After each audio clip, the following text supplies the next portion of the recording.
अब आइए आगे बढ़ते हैं, कुछ राजनीतिक खबरें आपको बताते हैं। गाजियाबाद लोकसभा सीट से कांग्रेस प्रत्याशी डॉली शर्मा कैंपेन के दौरान एक घर में चूल्हे पर खाना बनाते हुई नजर आएंगी। आपको चूल्हे पर खाना बनाने लग गई डॉली शर्मा, बेलन से खुद रोटी बेलती हुई नजर आएंगी आपको।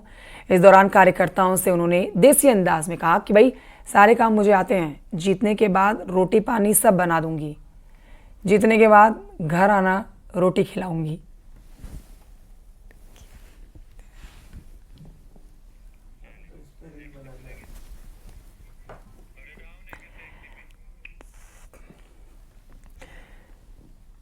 आइए आगे बढ़ते आपको बताते हैं, नवरात्र में जारी होगी समाजवादी पार्टी की 9वीं लिस्ट। समाजवादी पार्टी के प्रवक्ता अशोक यादव का यह बयान है।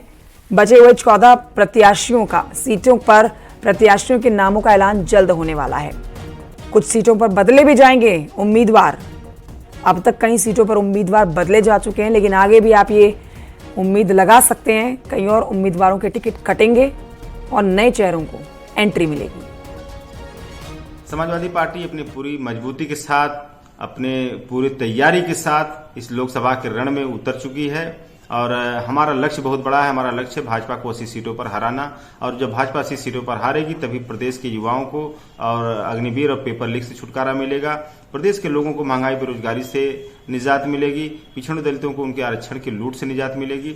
इसलिए हमारा उद्देश्य है कि भाजपा को 80 सीटों पर हरा करके प्रदेश के भविष्य को सुनहरा बनाने का। रह गई बात जो रेस्ट सीटें हमारी बची हुई हैं, उन सीटों की घोषणा की, तो हमारा शीर्ष नेतृत्व बहुत जल्द उन सीटों की भी घोषणा जो करेगा, और हो सकता है कि नवरात्र के पावन पर्व पर भी कुछ सीटों की घोषणा हो जाए।